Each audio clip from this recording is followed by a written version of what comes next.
Hello, and welcome to Penzik University 2020. This is the Evolution of the Hebrew Language by Baracha Bat Mira V'Shlomo. I am a Jewish person mundanely. I also play a Jewish person in antiquity in the Roman Empire, somewhere before the year 300 CE. So we are going to be discussing the Hebrew language based on my personal knowledge of it. I do speak Hebrew. I'm fairly fluent. My family speaks Hebrew. None of this information is my own individual new research.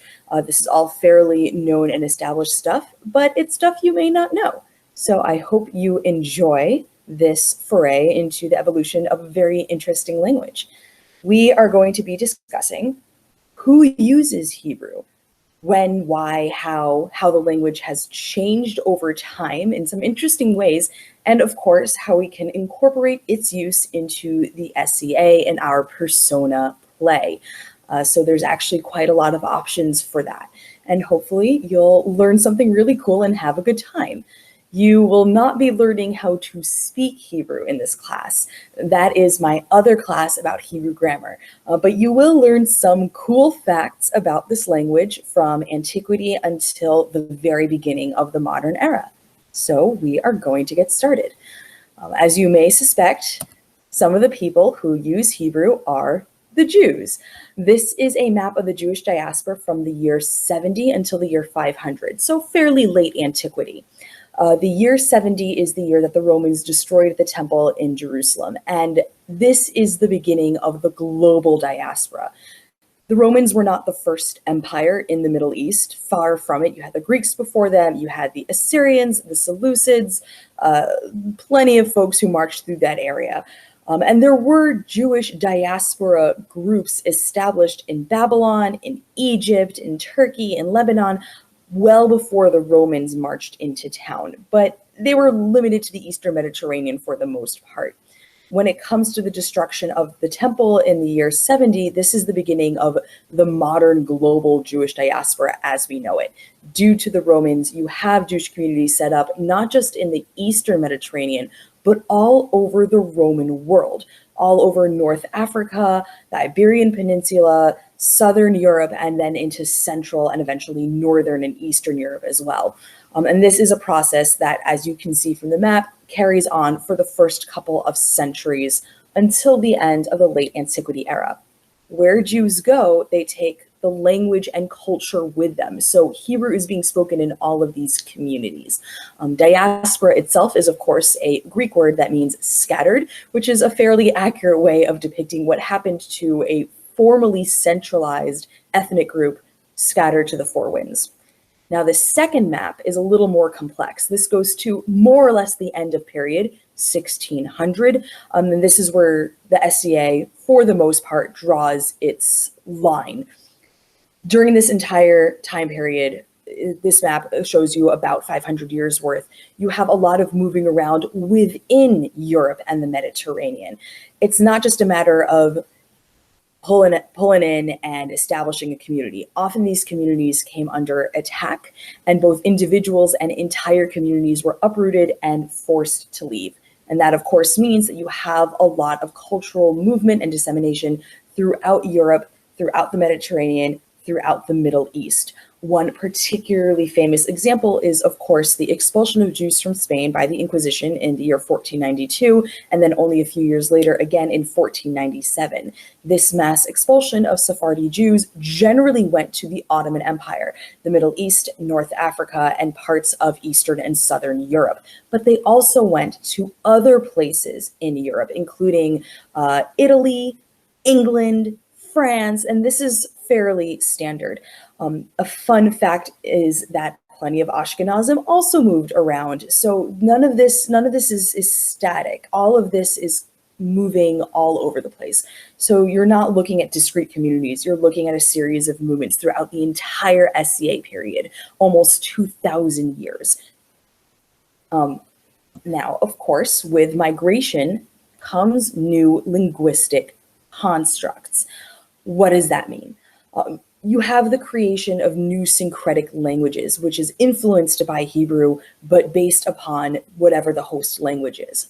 arguably the most famous Jewish diasporic non-Hebrew language is Yiddish, which is Judeo-German, but it's certainly not the only one.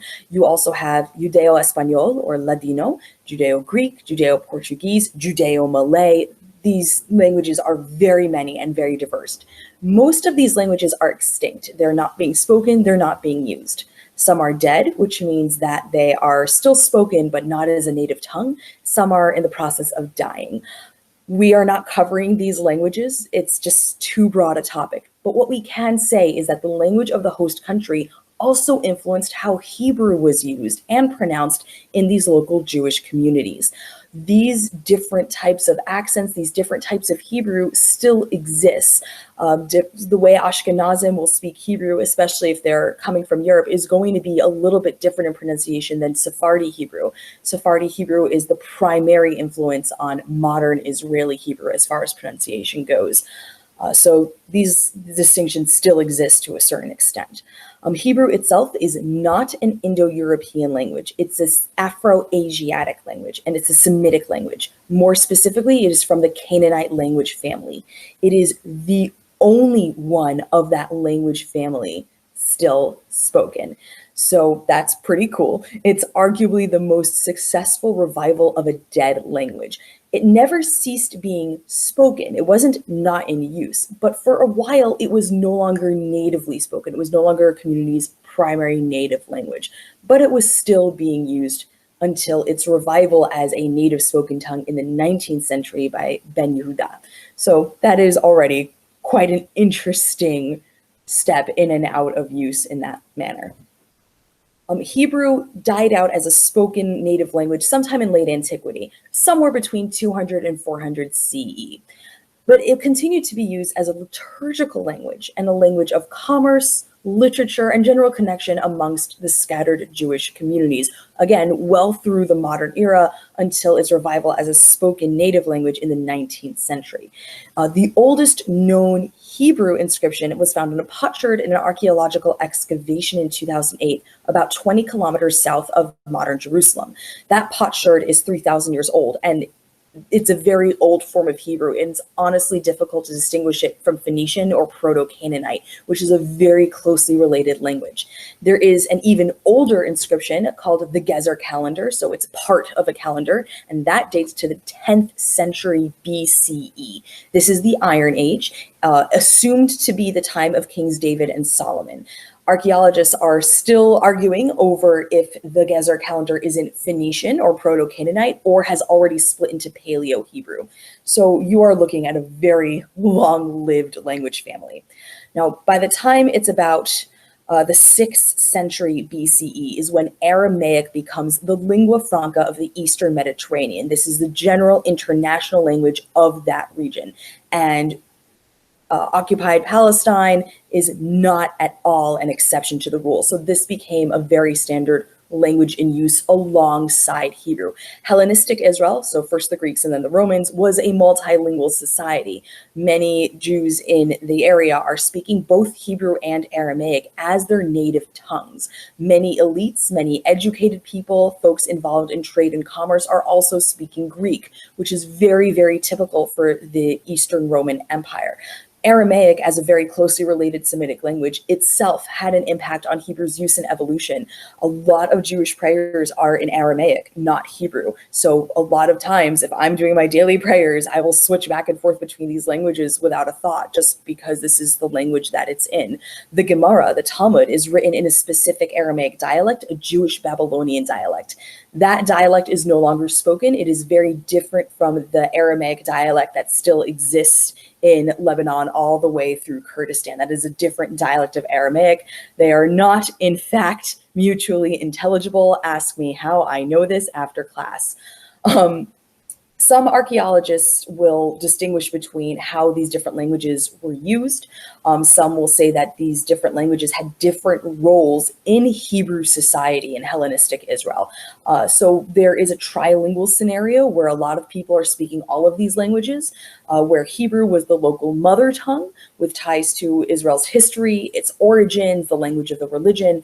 Aramaic, of course, was the standard international language of the Middle East, and Greek, of course, was another international languages, particularly with the rest of the Eastern Roman Empire. Now, other archaeologist William Schneidwind argues in particular that after the Persian period, the religious importance of Hebrew grew during the Hellenistic period, and Hebrew survived as a vernacular language, even though its grammar and its writing system becomes more and more influenced by Aramaic over time. Greek became the language of government, Hebrew the language of prayer, and Aramaic was the language of legal contracts and trade. Yet other archaeologists, such as Spolsky, will say that there is a geographic pattern to the use of these three languages in Israel by the time it gets to the year 0 and soon after. That Judeo-Aramaic was mainly used in the Galilee, Greek was mostly used in the former colonies around governmental centers, and Hebrew monolingualism still persisted primarily in the villages of Judea, what is now the modern West Bank. So there are different scenarios that scholars will posit for the use of a trilingual Hellenistic Israel, and there are merits to each of these scenarios. Now, the rules of Hebrew, of course, do change over time, but as far as modern usage is concerned, by the time it gets to 400, Hebrew is no longer in use as a daily vernacular, though it is still used in ways of intercommunity communication and, of course, liturgy. By the time it's the medieval period, you already have regional dialects emerging, which is quite fascinating. Of the very many regional dialects that exist, the most important is Masoretic Hebrew, also known as Tiberian Hebrew, because it was developed in Tiberias. And this evolved between the 7th and 10th centuries. This specific dialect influences how people pronounce biblical and modern Hebrew to this day. It is profoundly important. Now, during the Golden Age in Spain, only a little bit later, during the 8th and 12th centuries, is when grammarians nailed down the rules of Hebrew, the specific grammar rules, grammar charts, the stuff that we use in school. They were often influenced by grammarians of classical Arabic. So you have yet more influence from another related Semitic language. So during this time period when folks are nailing this down, you also concurrently see an explosion in Hebrew poetry and piyutim. And this spreads across the Mediterranean, Italy, Spain, France, and then throughout the rest of Europe as well. One particularly important grammarian is Ibn Ezra. Many Jews are familiar with this name because he also wrote very important and well-known commentaries on the Torah. Who speaks Hebrew? We've been talking about Jewish communities a lot, so it's fairly safe to say that if you or your persona are Jewish, this is a great opportunity to work Hebrew into your persona play. Not every Jew is going to be fluent in Hebrew. That's true today. It was true 500 years ago. It was true 2,000 years ago. But you're still looking at a lot of people who are familiar with it, not just the elites, but anyone with some sort of education. This language was used to bind and unite a far-flung diaspora, and this enabled communication in all matters. Contracts, marriage contracts, letters, science discussions, medicine discussions, discussions of halakha or Jewish law are all conducted in Hebrew. The first printing press in Safed in 1577 printed Hebrew books. They're only doing that if there's a market for Hebrew text. So enough people are speaking Hebrew in period that you can actually market product to them. But plenty of Christians are learning Hebrew too, especially members of the clergy, especially if they want to get a hold of texts that maybe weren't completely translated, or if they want to do their own translation. This was hardly unusual. Now, it wasn't as widespread as priestly study of Latin. Latin similarly allowed priests from far-flung locales to have a common language in which to converse.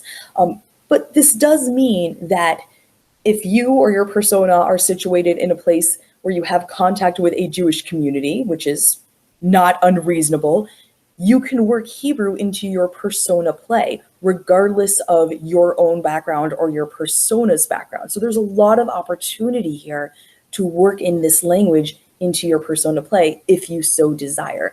Really, the sky's the limit. Go for it. Going back to the evolution of the language, though, we've been talking about the evolution of the language itself and who used it and how it was used, but there's also the evolution of the alphabet. The Hebrew script that you see today is not the same alphabet that has always been used, though, as is common in Semitic languages, those alphabets have always read from right to left. The earliest known Hebrew script is actually a variant of the Phoenician alphabet, and that emerged around 800 BCE. The Samaritans, which is a closely related ethno-religious community, also use an alphabet that is derived from this script. It's different from modern Hebrew, but it's related. The block script that you will see today if you look at a Torah or if you visit Israel is called Kitav Ashuri. That means literally Assyrian writing. That is derived from the Assyrian Empire. This also had its origins in the Phoenician alphabet, but it was developed in a somewhat different manner. It was picked up by the Jewish community in Babylon around 600 BCE, and it was used in speaking Assyrian Aramaic. And it was just picked up and then dispersed through the rest of the Jewish communities in and around the Eastern Mediterranean. The square style that you'll see in modern Hebrew today reached its form some 300 years later, so 300 BCE. Hebrew looks the way, more or less, it looks today. There are no true vowels in the Hebrew language. In order to show what vowels are being used, there is a development called nikud, which just means dots. These little dots are vowel marks. They were developed much later in the early Middle Ages. So any modern Hebrew that you see today, whether it's a children's book or the sign in Ben Gurion Airport, is going to be legible to someone in period. And that's pretty cool. This is a chart of PaleoHebrew next to modern Hebrew and a English alphabet so that you can sort of understand what you're looking at. And this is the oldest form of Hebrew that we know about. This alphabet is almost exactly the same as the Phoenician alphabet. Now, what is notable here, both in Paleo and modern Hebrew, is that there's no such thing as capital letters, and that persists throughout the development of Hebrew. This is a Samaritan Hebrew alphabet. You'll notice that it's very similar to the chart that we just saw. So you can see how the Samaritan Hebrew alphabet developed from very similar roots. Below it, of course, are modern Hebrew block script, Kitav Ashuri, and below that, English letters with phonetic value. So if you would like to learn this chart, that is more than possible for any English speaker, if you so desire. Last but certainly not least, this is Kitav Ashuri. This is what Hebrew script looked like well before the year 300 BC. It already looked like this, though it did not yet have the little vowel marks that we're used to. And again, you have a pronunciation key underneath each letter, so it is more than possible to learn which letter has which sound value. I mentioned before that there are no capital letters, but there are a few letters that you'll notice have an ending form. This form of the letter only comes when it finishes a word. It's called sofit, which in Hebrew just means ending. It only comes into play when the letter finishes a word. This is very different from Arabic. If there are any Arabic speakers in this class, you'll know that Arabic letters change their form all the time. They have a different form when they're alone. They have a different form when they're in the beginning of the word, the middle of the word, or the end of the word. And that really doesn't happen in Hebrew. There's only 5 letters that have an ending form at all. So it's a little bit easier to memorize. These are nikud. These are the little dots that show you what the vowel symbols are. I'm not going to spend a lot of time on this chart. I will be spending more time on it in my other class, which is about Introduction to Hebrew Grammar and Vocabulary. Just to go through it really fast, the kamatz, starting on the right, upper right, the kamatz is an ah sound, patach is an ah sound, sere is an a sound, segol is an eh sound. Shwa is an I sound, but that's a little bit misleading. Modern Hebrew grammar will mostly have it contract the sound, so it's very, very short. A cholam, which is that little dot on top, is an O sound. Second row, you'll see that there's a combination of these sounds together that actually has a grammatical value. Chataf kamatz still sounds like a regular kamatz. It sounds like an ah. Chataf patach still sounds like an ah. The little shva next to it indicates very subtle grammatical changes, so we don't have to worry about it for this class. Chirik is my favorite sound. It's an E sound, kind of like a Y in certain words, an E sound. Chataf segol, similarly, just still sounds like a regular segol. It's an eh. Kubutz, which is those three diagonal dots, is also an U sound. And a shuruk, which is a dot in the middle of the letter, is yet another U sound. Why are there so many U sounds? The answer is grammar. We will go into it later. It honestly isn't very detailed. You can learn how to speak Hebrew fluently and never know why there are 3 different U sounds. Just know that there are. So if you come across it, now you know. This is a script called Rashi Script. Just like English has a cursive form and a print form, Hebrew also has cursive forms. This is named for Rashi, which is the name of a very famous scholar and commentator, but he never actually used this cursive himself. Rather, it became very famous because it was used to print his commentaries on Torah and Talmud. This is, in fact, a typeface that is based on writing from 15th century Spain. So it's a late period typeface. And this, of course, was easily the most popular typeface with which to print Rashi's commentaries. The first version of his commentaries printed with this script was done on February the 5th, 1475 in Reggio Calabria by a Sephardi Jew named Abraham Garton. Now, there were earlier printed editions of Rashi's commentaries in 1469 and 1472, but they were using block script, not this print cursive script. This is not the only cursive that exists. Solitreo was a different Sephardi cursive script that predates this, and it is still used to write Ladino. It looks very similar, but it's slightly different. This is all the information that I just told you about. Now, this is modern Hebrew cursive. You have the block script Kitav Ashuri on top and modern Hebrew cursive below. This is an Ashkenazi cursive style, but it is actually developed from an earlier Sephardi Solitreo script. So again, very, very similar to each other. This was developed a little bit earlier in the 13th century. And this is how people write letters to each other today. I learned how to write this cursive in grade school and I hated it, but this is how people will write to each other. It is very unusual for a modern Hebrew speaker to write in block script. We would write in cursive and we would type in block script, very similar to how lots of folks learned to write English. This concludes our Evolution of Hebrew Language class. I hope you had fun. Please feel free to email me questions or comments. Toda rabba lehitraot. Thank you very much and see you next time.